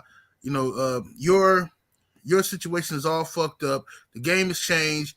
You can't do it the way I did it." Gotcha. No, I'm overstanding once you say okay. Okay. Well, I had on one of the shows earlier. I think I went in deep detail of this in terms of there's merit to what's said too. Now, I mean, I'm not gonna lie. Back in the day, I will definitely say there were more quality dog kennels. Okay, a lot of them then retired or left. I would say that. But to say that the younger generation is just pure bullshit, as if they're like fucking up something, and that's, I mean, you know, we can't say that with paint with a broad brush. Of course, anything you hear about some things, I mean, and I get called out for that shit a lot. Somebody would say to me, Bach, do you think when you seen a particular show, I might have refed or some shit, this, that, and the other back in the day, and do you think of those that you would think of the others? And I'd be like, fuck no, I haven't seen a bulldog in fucking 5 years. That's just me. I'm critical on my own shit and everybody's. That's just the way I was brought into it. With, you know, so again, I'm one of those people. I've said millions of times. I was the dude who first got his dick sucked by Vanessa Del Rio. So I don't really. So when you bring a regular bitch to suck my dick, I'm sorry, I'm spoiled. Right. If you ain't a fucking porn star sucking my dick, then you just fucked up. Just being honest. I'm using the same analogy in dogs. Stay with me. So I'm just saying. So when I look at dogs based off of what I started with, it's hard for me to appreciate some bullshit. So that when I do see something that I find is good, normally they're historically good. You know what I mean? So and there are some historically dogs, I'm sure, today out there. I don't know because I left the game. But I'm sure somewhere there's some bad motherfuckers sitting out here still because it's called evolving. People evolve. It's just like certain conditioning evolved. I mean, there's people that actually they're dealing with damn near doctors and sports science dealing in their keeps. Everything fucking changes. You can't stay the same. I mean, competition might have been better at a time where you had better camps to compete with, but you can't say that the dogs of today are less, or the dog men of the day not more educated, because I'm way more educated than my grandmother, grandfather, a great-grand, based on I am dealing in a technological system, era where we have internet. I had way more accessible information to me than they had on just a Britannica encyclopedia. That's all they had was the Britannica encyclopedia. That's all they had back then. They didn't have shit else, damn near, in a library. So now we got shit. So these same things, these elements, today's dog man has. And they have people like myself and other people that they're listening to, and they're taking notes, and then they add a little bit based on some other research that is a little bit better than some archaic shit that we might have had back then. And then what happens is, of course, some of the older guys want to shit on these people, as you said, whether they want to sell puppies or not, based on they have that mentality that you young motherfuckers don't know shit. Well, that's a real idiotic way of thinking, because you can learn from a damn 7-year-old child.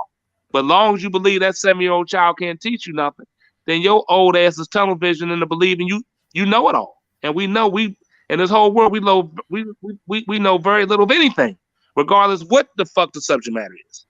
So, you know, I don't like when I hear a lot of the older guys talk down on the younger brothers. And then some of the younger brothers deserve to be talked down on because they doing some fuck shit. So, it balances out. Right. How do you feel about that, Mr. Garcia? Yeah, I'll mirror what Bach said. All that. One of the things is a couple of things. You know, back in the day, which is different from now, everybody was balls out, just going, all over the place, everywhere. And with that, you have the best weeding out all the lesser ones. You know, there's a lot of competition, a lot of good dogs, a lot of crap too, but it got weeded out. And a lot of the old guys, you know, they die off, they get busted, their dogs lost, you know, they're confiscated, they kill their own dogs on their deathbed, you know, tell people to get rid of them. So you lose a lot of that, you know. But old guys like us, we can't get stuck in the past. The past is the past. It ain't the present day. And like Bach said, there's advancements on everything. Now, there may be lesser guys that are active or lesser top quality dog guys, but they're still there. You have to advance. You ain't going to be stuck. You're going to try something different. You're going to do something different. And the information, like Bach said, there's a lot of it out there. And a lot of it, you know, you do get from nutritionists and science and all this stuff. And they're always trying to improve. So guys now that are good, that are at the top level, they could compete in any era. And they are probably better than a lot of guys back in the day. But you do have a lot of bullshit, a lot of fakes and all that stuff. You know, it's just, it weeds itself out, you know. But to say that, you know, part of the responsibility I have is, you know, to help young guys coming up. If they ask for help, I do what I can. If I have the information, I'll give it to them. If I don't, I just say, I don't know. I can't help you.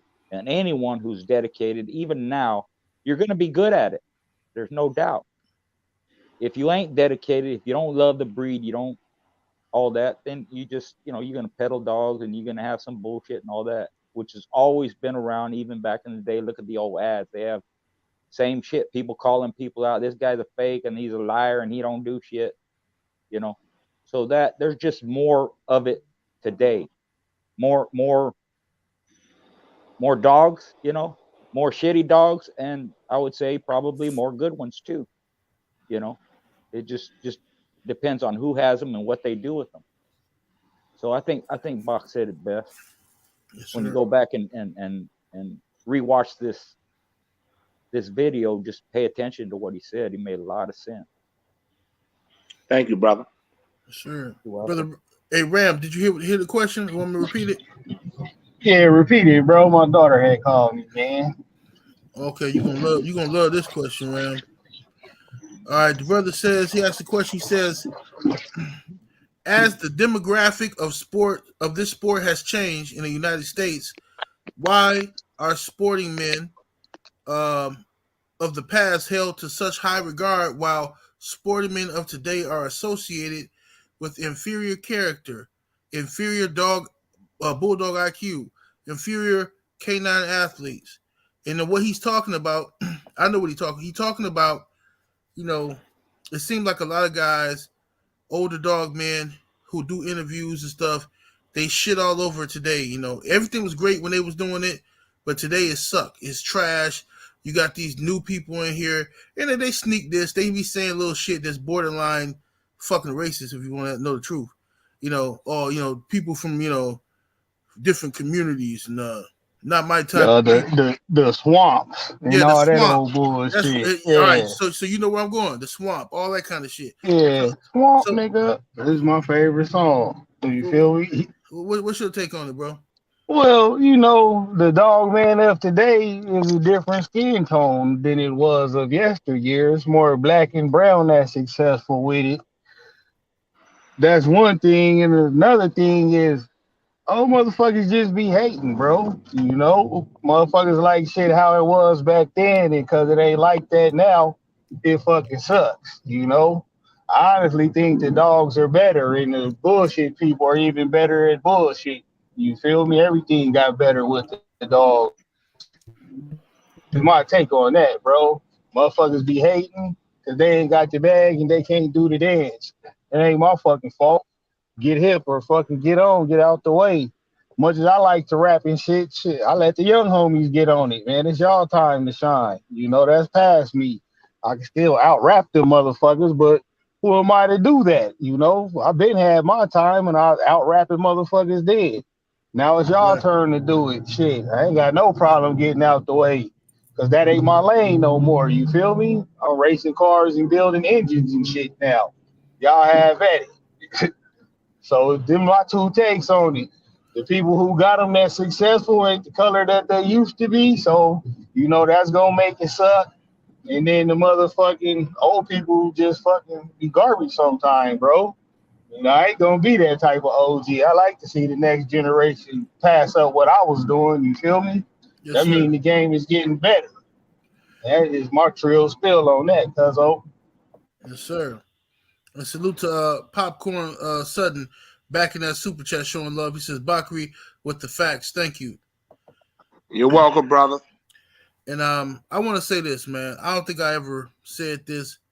This is how I feel, you know, but I want to say this shit, man. It's like, look, if you used to rob banks and shit, right? And you was a legendary bank robber, you know, you robbed a few banks in America. Then you went over to Mexico and robbed some banks. I wouldn't say I was a legend, but no. I was just talking shit. No. Like, look, if you robbing banks in America, you rob a few in Mexico, you rob a few in Europe and shit like that, right? Right, and now you put a suit and tie on, and you put some grease in your fucking hair and shit, and now you just, you know, you write books. Cool, congratulations to you. But you don't have the right to shit on people today that's still robbing banks. Oh, you guys are stupid. You guys are fucking shitty. Oh, you out here robbing banks? Oh, that's so stupid. You guys are criminals and thugs out here robbing banks. You know, I've elevated my life to now I'm a fucking motivational speaker, a mentor. Fuck you. You a piece of shit like everybody else. You a piece of shit like every fucking body else. A fucking suit and tie don't change the facts. You understand? It don't change shit.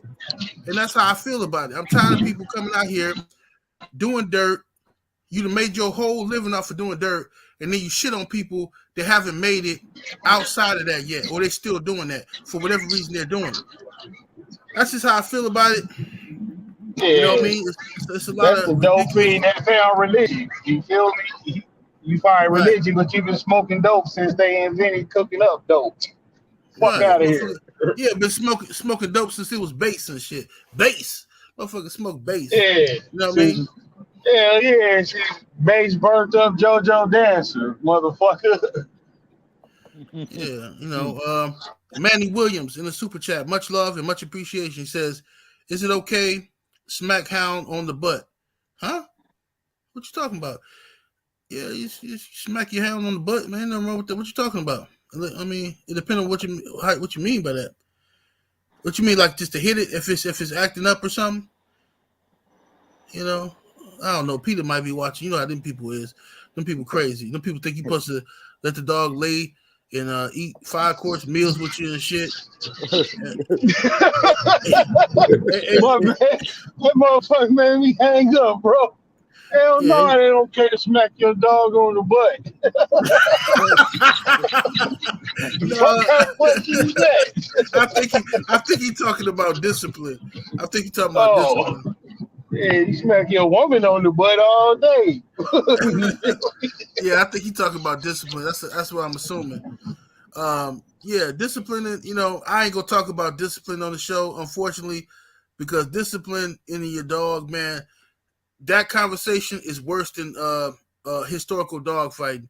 These people are so fucking crazy, man. Them people just come around and just, we have him on tape right here. He's saying that he yells at his dog. He yells and he hurts the dog's feelings and stupid shit, man. These people are crazy. They crazy. Yeah. They come to court on you too. They come to court, mob deep on court, and act like you the worst person in the world because you got your dog outside. God told me one time, I posted a video years ago of my dogs, and I had them outside and stuff. God says, "Why you have your dogs outside, you asshole? Why not? Why don't you have your dogs in the house, you piece of shit? I said, wow, this motherfucker's talking to me like I'm a sucker or something. He talking big shit about my dog being outside. These people crazy. Yeah. But them the same type of people that make love to their dogs. Weirdo. Yeah. Tongue kiss your dog in the mouth. Yeah. Unfortunately, people sometimes put animals above their own kids, that's true. That's wrong. Man, that's dumb as hell.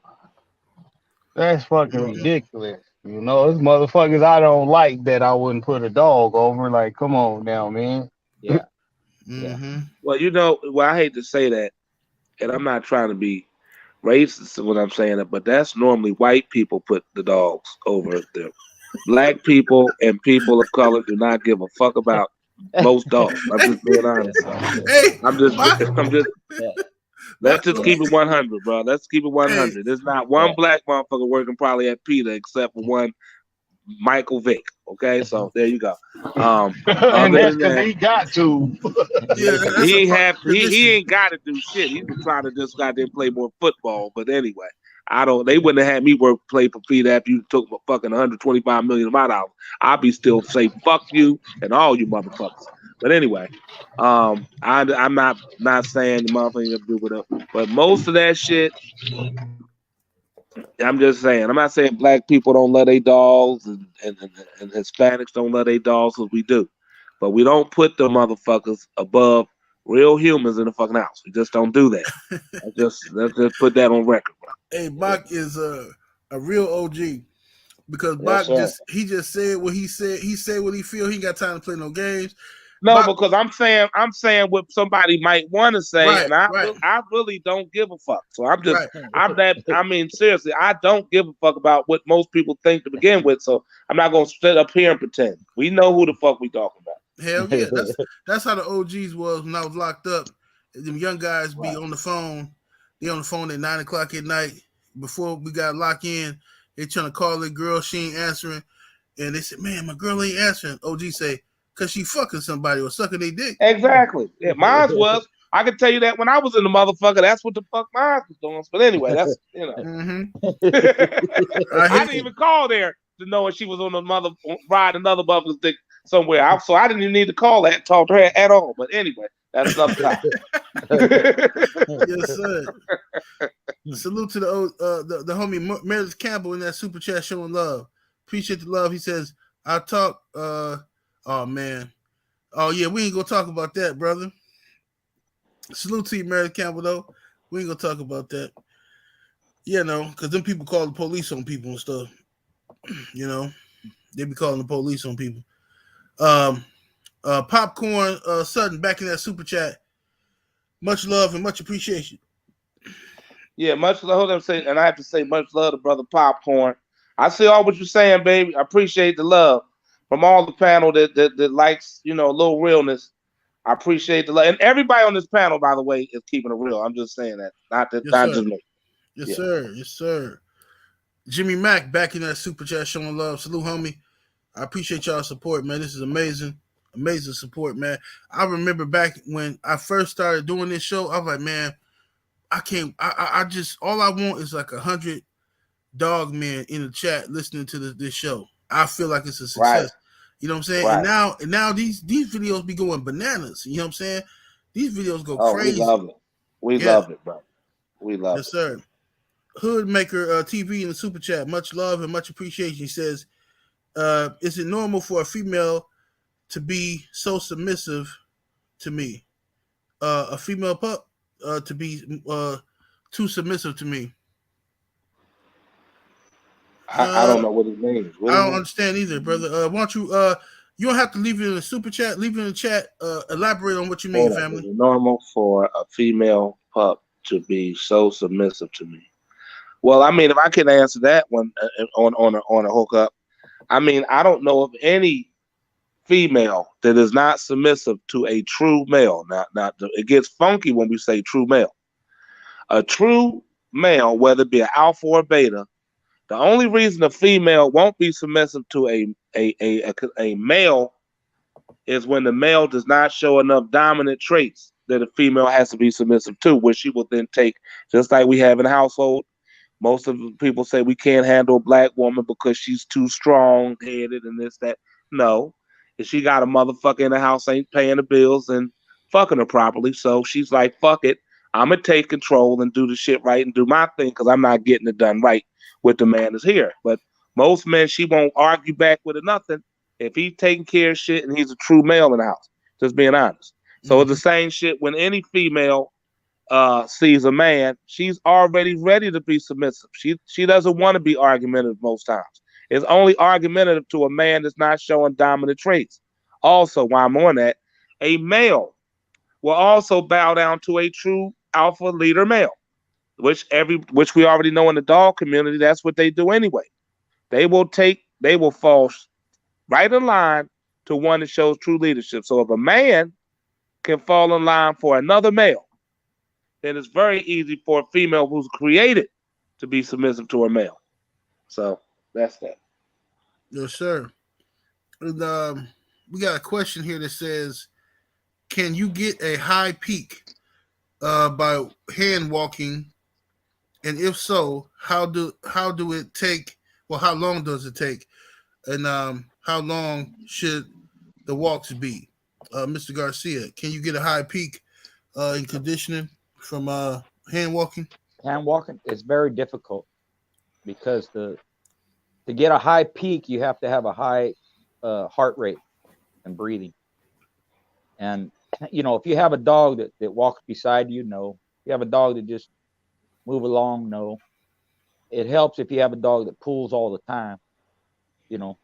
But again, you know, unless he's galloping, you know, while he's pulling on the lead and just going balls out all the time, it's hard to do that. Just hand walking. That doesn't mean hand walking ain't bad. It's good. It's good for the dog. It's a good way to build endurance. It's good if you can get them out and about. It helps their instincts. You know, I would suggest if you do that, get them on a flirt pole also, because that'll get their heart rate up. So if you mix hand walking with flirt pole, you can get them pretty well conditioned, you know. But it just hand walking like that. And I'm not saying some people didn't do it, but those were dogs that were naturally athletic anyways, had great air anyways, you know. But I'm not knocking hand walking. I did it. I liked it. You know, it has a lot of benefits. But you're talking about getting their heart rate up, getting to peak where they're in top condition is very difficult. Because a person can't keep up with the dog anyways. Even if you run them and the dog running balls out, you ain't gonna run balls out with the dog, you know, being a human, you know. It's difficult to do, but you know, do the hand walking, put something else with it. You know, if you can do some mill work or flirt poling, you know, if you don't have any equipment, you know, try flirt pole just in your backyard. You can get them running around at a fast pace. You don't even have to do it for a long time. You even get them up to 15 minutes, 30 minutes, you know, just depends, because it's like a sprinter, you know. A sprinter can't sprint for 10 miles. They can't, you know, they'll kill themselves. So you have to be careful with the flirt pole. You can get them to jump. You can get them to run. You can even build up a little course in your backyard if you have the room. Right. Okay. Walking down round. What's your take on hand walking for a keep? No, not just exclusively. Like the only times I've seen it work myself was with dogs that just ran the chain all day when they wasn't being worked, you know. So they were still getting a high rated, you know, type of exercise in increments, how you supposed to do as far as, you know, being under a maximum stress load and getting your heart rate up and being recovered from that on your feet and, you know, all the other shit that go along with it keep. But you know, but if you just walking them, yeah, that's good. You know, you can never outwalk a dog. CO2, and that's good in case it go the distance. He can still have his leg under him, but just exclusively for being in top peak condition, like I say, is dogs who run the chain all day and already in half-ass shape. You know, they keep themselves in shape like they on the yard. You know, level 4. But other Right. than that, no, I wouldn't advise trying it, you know, just to walk and keep. Hell no. You need to put something else with it if you're going to try to compete at a high level. All right. Yes, indeed. Brother Bot, what's your take on that? Repeat the question, brother. Um, can you bring a dog to peak level condition basically by hand walking? No, sir. Nope. Not because you have to twitch muscles. You can't twitch muscles doing the same thing. I mean, you have to do different things. Resistance training. I mean, well, me personally, resistance training is my number one thing. So, you know, you have to do different parts. I mean, you can't get your cardio up with one speed. You have to be able to get it a full out run. Like, I mean, I personally, like I said, I use dirt roads and trucks and shit like that, and have my shit running behind the trucks, opposed to doing so much with a treadmill. I don't really like treadmills. I'm not a treadmill guy. I use that sparingly. I'm not a carpet mill dude. I use that sparingly. I'd rather get actual running. You know, I like more of the Jenny. I use a turning wheel with 2 dogs on it and resistance training. I believe in weight pulling. I do a lot of swim work. But just one form of exercise, if I just did all swim, I can get by with that keep. If you just do walking, you can get by that keep. If you just do whatever you do. But when you start going open to the world-class people that are coming there with the best of their knowledge and the best pupil they have, and you come in there with just any form of just one way of working out, if it has to go a distance, I would put my mother's life on the line. The one who only did one form of workout, even if they got, unless they just had an A student, super A student, they're 9 out of 10 going to take the fall. Yes, indeed. Yes, indeed, man. Well, it's about that time, fellas. I want to thank y'all so much for the wonderful conversation. We've been on here for 2 hours again tonight. Great conversation. Thank you to the chat and everybody that came over here and supported us once again for another week. Welcome down, Ram. Why don't you give us a disclaimer real quick, man? Man, as always, none of this shit is intended for, nor should it be used for any illegal purposes. You is out there still running in the lane, man. Keep that shit to your fucking self. Stay offline with the bullshit. It's the weekend and it's the holiday season, so everybody that's been a bum motherfucker all year looking to rob somebody, don't let that bum motherfucker rob you, aka stay alert. Other than that, man, y'all be safe and enjoy the weekend. If you take any of that shit that Box suggested and you get a baby, that's your fault. You know, you can't hold that to us either. Yes, indeed, man. And I want to thank Schoolboy for joining us again. Thank Brother Bach. Welcome down, Ram, of course. And wonderful show. Salute to the Hit panel. a Schoolboy up. You want your shit registered, man. It's right there. Absolutely. At Yeah. the bottom. Fuck with it. You know, that's a good Christmas gift. You feel me? Hey, Appreciate it. Definitely. Before you go, I just, like I said, let me say shout out to all of these brothers here that came to spend their time as we did.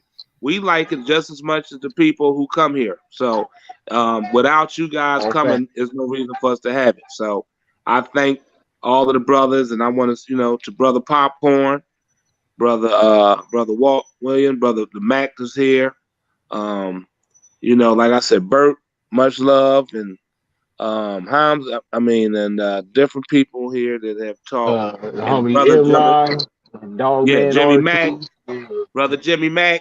Just one question he asked in there. I want to just say that yes, you were right in what you were saying in terms of alpha male and other males. I was reading what you said. Yes, and it was nothing wrong with it, by the way. But go ahead. I'm sorry.